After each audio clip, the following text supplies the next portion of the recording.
श्रावण महिना म्हटला की सणांची रेलचेल चालू होते. त्यातच आपल्या सगळ्यांच्या आवडीचा सण म्हणजे नारळी पौर्णिमा, रक्षाबंधन.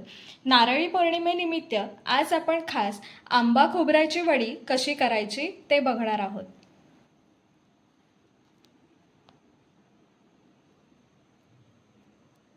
नमस्कार. मनवाज रेसिपीमध्ये मी मनवा तुम्हा सर्वांचं मनापासून स्वागत करते. तुम्हा सर्वांना रक्षाबंधन आणि नारळी पौर्णिमेच्या खूप खूप शुभेच्छा. तर आज आपण रक्षाबंधनासाठी विशेष अशी नारळाची वडी कशी करायची ते बघणार आहोत. चला तर मग आपण रेसिपीला सुरुवात करूया.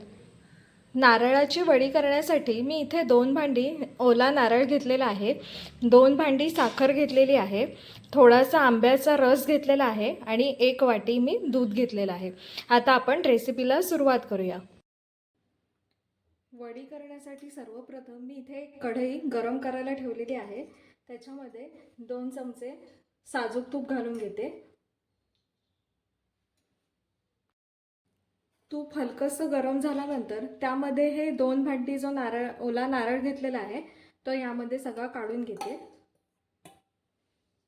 नारळ परतून घेऊया तुपामध्ये.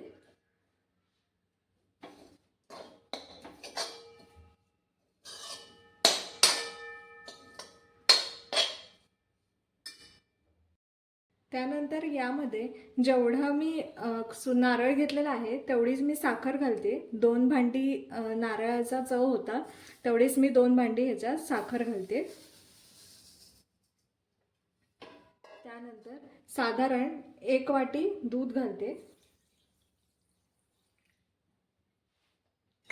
आता हे मिश्रण आपण एकजीव करून घेऊया.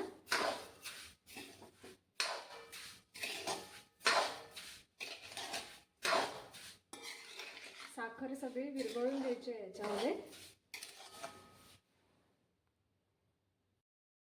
मी इथे आंबा खोबऱ्याच्या वड्या बनवत आहे, त्यामुळे मी ह्याच्यामध्ये आंब्याचा रस घेतला आहे. तो मी थोडा वेळ दुधात भिजत घेतला होता, तो आता मी ह्याच्यामध्ये टाकून घेते. हे सगळं मी ह्याच्यामध्ये काढून घेते. ह्याचा फ्लेवरसुद्धा खूप छान लागतो. हे आता चांगलं मिश्रण एकजीव करून घेऊया यामध्ये. ह्याचा रंगसुद्धा खूप छान दिसतोय. हे आंब्याचा मावा आटवून केलेला होता, त्याच्यामध्ये मी थोडंसं दूध घालून घेतलं आहे आणि ते मी या वड्यांच्या मिश्रणात घातलेलं आहे. हे बघा, तुम्ही रंग बघू शकता. छान असा आंब्याचा रंग आलेला आहे, पिवळसर असा. ह्याच्यामध्ये मिश्रण चांगलं ढवळून घेऊया. आता हे मिश्रण आहे ते आपण चांगलं आटवून घेणार आहोत. हे बघा, ह्याच्यातली साखर हळूहळू विरघळायला सुरुवात झालेली आहे. हे मिश्रण थोडंसं पातळ व्हायला लागलेलं आहे. हे चांगलं घट्ट होईपर्यंत आपण हे ढवळून घेणार आहोत. हे सगळं आपण मंद गॅसवरच करून घ्यायचं आहे आणि याला सारखं ढवळत राहायचं आहे, म्हणजे खाली कुठे लागणार नाही. ढवळून घेऊया आपण व्यवस्थित.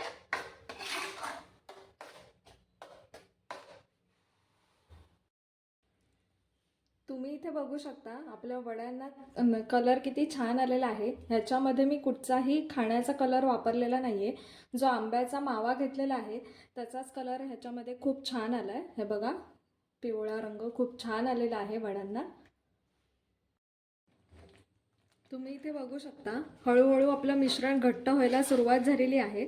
पण अजून वडीसाठी आपल्याला अजून एक 5 ते 10 मिनटं हे आटवून घ्यायला लागेल. चांगलं आटवून घेऊया थोडं. आता हे मिश्रण ढवळताना हाताला चमचा पण जड यायला लागलेला आहे. हे मिश्रण आता हळूहळू आपलं तयार व्हायला लागलेलं आहे. हे बघा, आपलं इथे मिश्रण बनवून तयार आहे. आता ते मी गॅस बंद करून खाली उतरून घेते.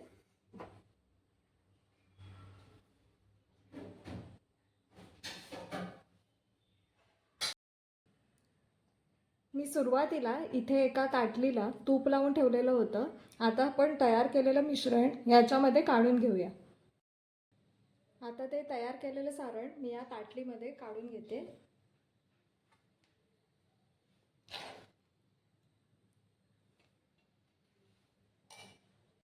आणि आता हे सगळं एका वाटीच्या साहाय्याने मी व्यवस्थित ताटामध्ये पसरून घेते.